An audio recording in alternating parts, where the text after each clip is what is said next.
Picture ah. 1, 2, 3, go! Ay, yun! Okay, congratulations sa iyo, Jackie. Okay, Kabayan Auto Deals. 587-591-0821. Alam niyo na ang kukontakin, wala nang iba. Sok de Mesa. Sok de Mesa. The best. So yun yung... Saka maganda dito sa in-applyan mong ito, wala kang binayarang LMIA. No, wala. Zero. As Zero. It's not easy, guys. Yeah.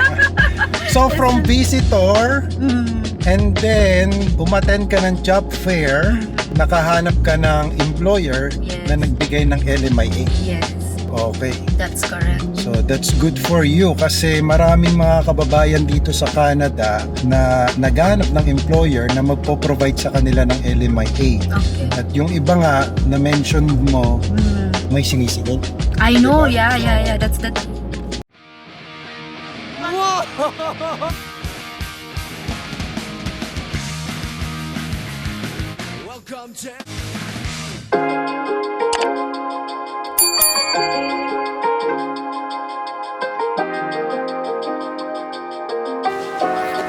It's another day. Another delivery na naman. I-deliver natin itong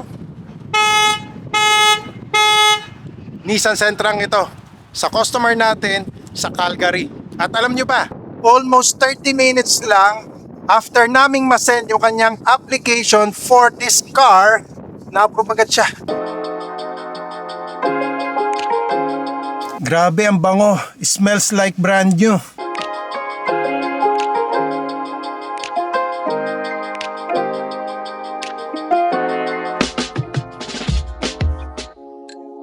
Muntik ko pa makalimutan yung plate or else pag na-pull over ako, yari, ticket tayo nito. Wala naman na siguro ako nalimutan pero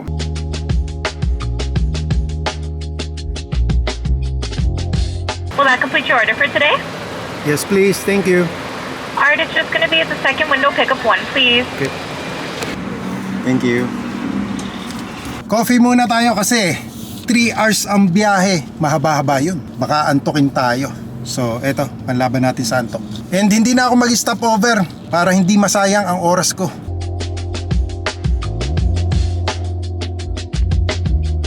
Nandito na tayo sa Calgary, yun lang. Medyo traffic. Hindi lang medyo. Pula na. Dito yan sa may cross iron.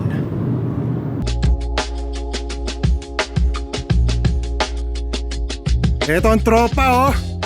Ano, kamusta? All the way from Edmonton. Yes, all the way from Edmonton yan, no? Say hi. Hello po. Okay, kamusta ang araw nyo? Okay naman? Pagod na. Pagod na? Bakit? Saan kayo nag-celebrate? Natagtag na yung katawan namin. Saan pwedeng ilagay yung gamit ko? Diyan na lang. Ayan. Okay, Jacqueline, what can you say? Oh, it's a fantastic. Fantastic. Look at that. Yeah. How was your experience purchasing this? Oh, Yeah, very nice. very nice, right? Very good. Nice. Yeah, Beautiful. look at it. I will Beautiful. give you Give me some piece of demo about Sure. this, right? I'll show you around. So you're done with your Work? work Yes. today? Okay. Ayun. Okay, Jackie. Masaya na si Of Jackie. course, masaya. And then iyak Ano? later. Iyak later. Hindi naman. Okay yan. Oh, maganda yan. Magpa-monthly na Oo. tayo eh. Oo nga. So dito, paano? Dito tayo magpipicture sa unahan? Paano ba tayo mag-picture? Mamaya. Sandali. Yun. Ano to? Tayong pinatiket? Hindi. Yan yung bag. Bag. Bag sa daan. Ay, ako na yung bag. Hawakan na lang natin ito. Bag. Ay, hawakan mo dyan sa magkabila. Yan. Okay, picture. Dapat maayos yun ha. Okay. Pang FHM. Oo. Charot. 1, 2, 3. Hawakan mo. 1, 2, 3. Ayos. Ang ganda. Congratulations sa'yo. Hawakan mo yan. Congrats, mukhang Nasaan yung ikakasal na. Poppers. Poppers Ay, natin. yung poppers mo pala. Poppers. Picture ha. 1, 2, 3, go. Ay, yun! Okay, congratulations sa'yo, Jackie. At ano naman masasabi mo sa pag-purchase mo ng sasakyan sa amin? Eh, syempre masaya. Tapos hindi natin alam kung kakayanin. Pero kakayanin natin. Kakayanin mo yan. Okay. Andito Mabilis na eh. ba yung process natin Of sa pagkuha ng course. sasakyan? Half day lang. Okay lang, ano? Kausap ko siya gabi. No, Hanggang madaling mga- araw. Madaling araw, 1:30 And then kinabukasan, ipinasa natin. Ng 11, Oh, 11. 12, ganyan. 1 o'clock meron na siyang ano. Oo, may So, approval na agad. So, parang 2 hours, 3 hours. O, dapat nga, same day, i-deliver din. I no? know, but it's not, Oo. hindi siya, Muntikan. hindi nangyari kasi maraming kailangan i-consider sa sasakyan. Ayos. Yun lang. Okay, thank you very much sa iyo, Jackie, sa pag-purchase at pag-trust sa amin. At kayo, mga kababayan. Okay, Mga Kabayan Auto Deals. Of course. 587-591-0821. Alam niyo na ang kukontakin. Wala nang iba. Sok de Mesa. Top de mesa. The best. Best. The very Okay, best. congratulations again. At Ay, sorry. Ano nang Hindi gagawin pa pala natin? tayo tapos. Oo, Magkakape, magkakain, mag-celebrate, syempre, for the blessings, syempre. and then at the same time, i-demo ko sa'yo. Of course. Okay, sige. Let's go! Ayan. Mahihain ka sa camera? Hindi masyado. Hindi masyado. Bakit? Interviewin kita, magbablog tayo. Nakatakip. Nakatakip ka nga eh. Ayan. Paano? Ayan. Itigat mo siya. Ay, hindi pala. Wala. So, yun lang. Medyo. Ayan. Ayun, yan. medyo kita ka dyan. Yan. Oh. Okay. May pa-interview pa pala. Siyempre. Okay. Kamustahin kita. Matagal ka na ba dito sa Canada? Hindi. Mga ano pa lang. Magti 3 years sa October. Magli 3 years, October. Okay. Yun ang ating simula. Is, nagpunta ako dito, ikukwento ko yung starting ko, no? Oh, sige. Nung, Please. Oh my God. Naka-start na ba yan? Oo. Oh, okay. I-edit mo na lang.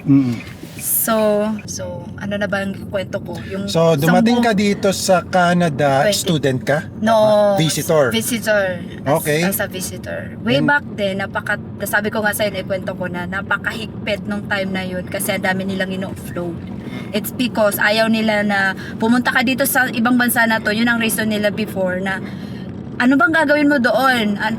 Ang intention mag-visitor ka lang, hindi ka mag-work, di ba? So yun yung iniiwasan nila. At that time, parang trafficking, something like that, yung issue nila, bakit sila nag-flow. Okay. So ako naman, sabi ko, why not? Mag-try ako kasi marami akong kaibigan na nandito na sa Canada eventually. Especially in Edmonton. I have my parang best friend there since high school. Oh, Parang sister ko na rin siya. okay.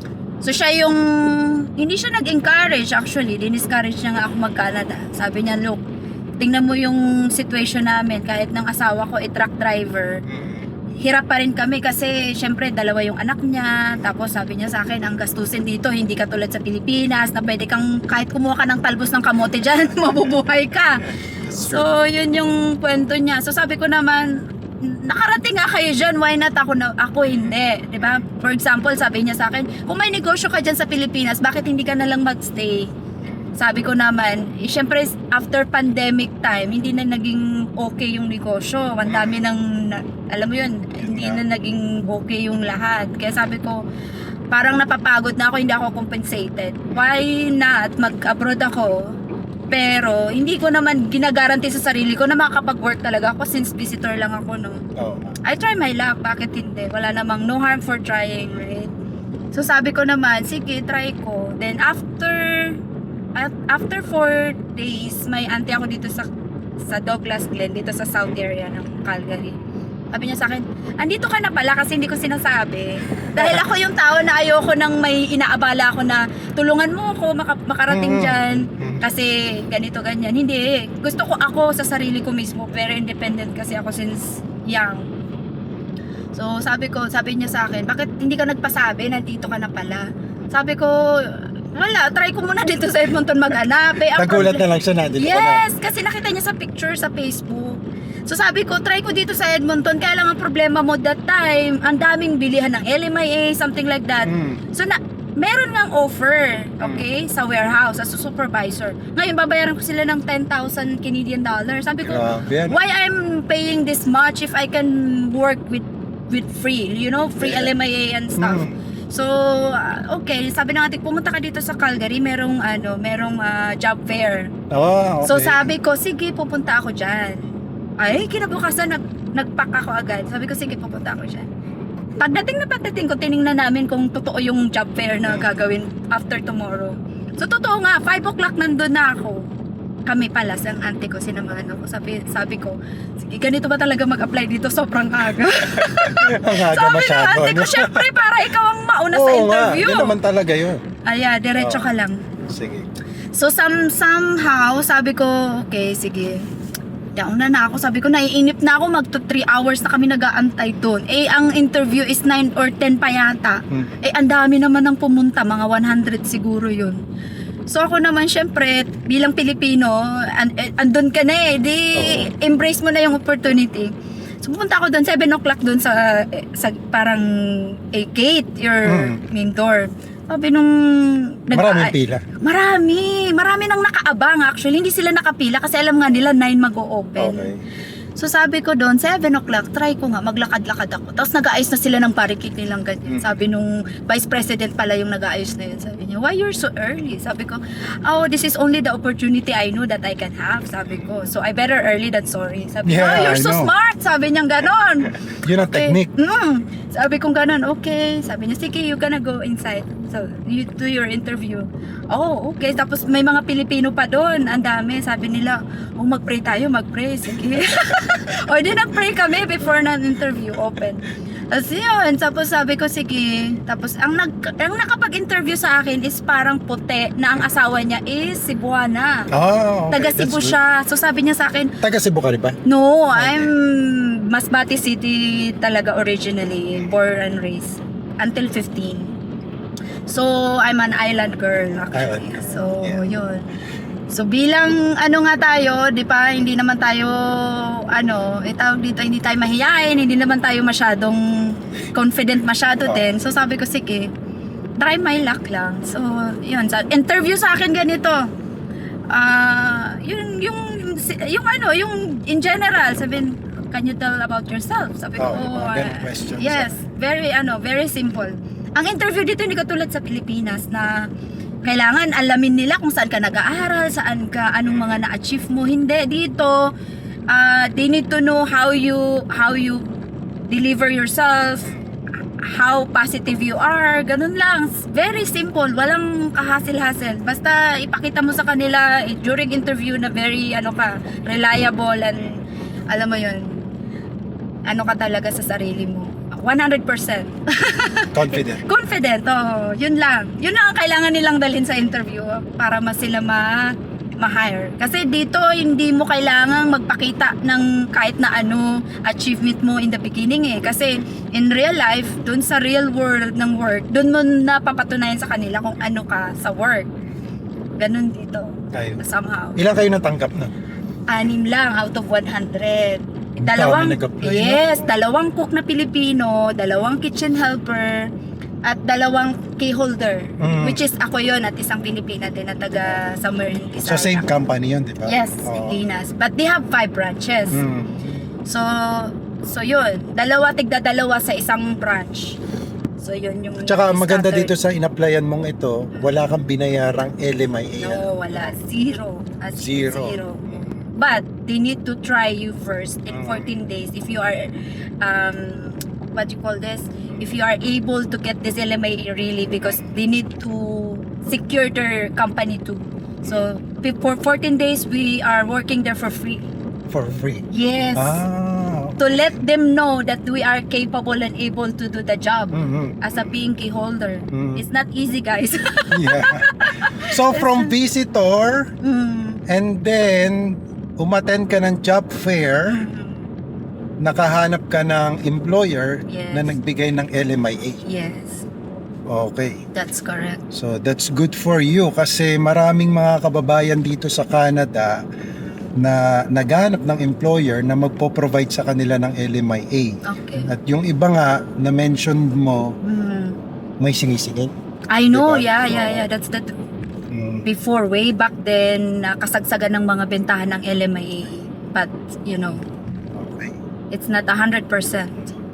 Kasi kahit magbayad ka ng thousands of dollars, hindi mo pa rin masasabi na ito na yung opportunity ko kasi somehow in here in Canada talagang mahirap mag-penetrate kung hindi mo alam yung pathway mo.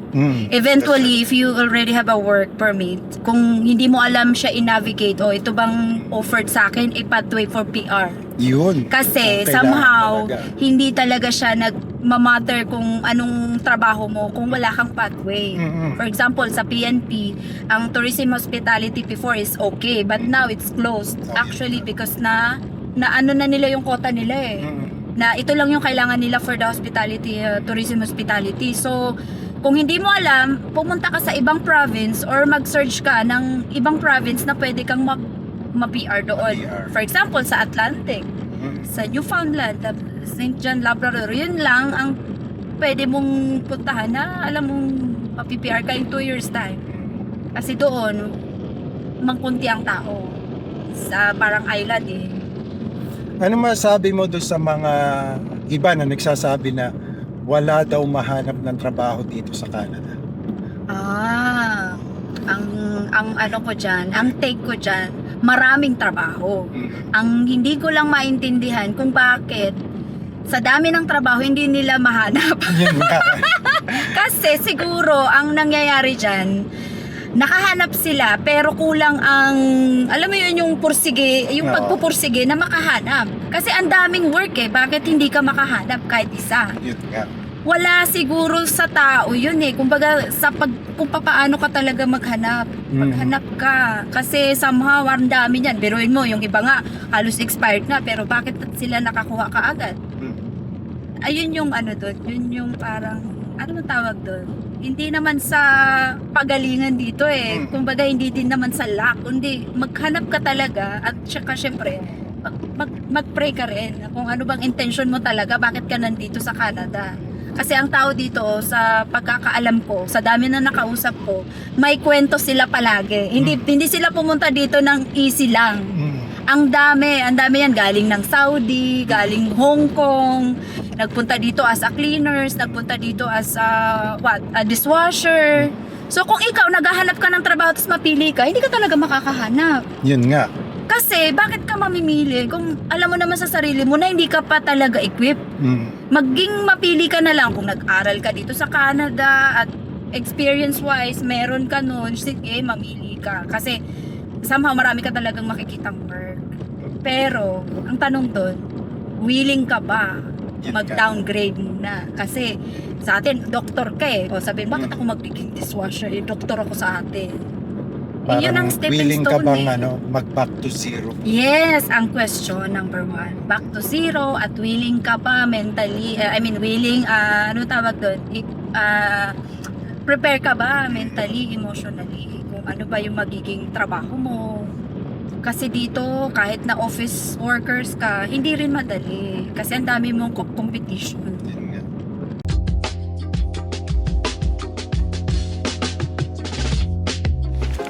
Nandito tayo sa Cross Iron Mills at naputol yung usapan namin ni Jacqueline kanina pero alam ko marami pa siyang gustong ibahagi sana sa atin tungkol sa kanya dun sa kanya naging experience dito sa Canada at sana ay dun sa conversation namin ay may mga napulot kayo na something that may inspire you.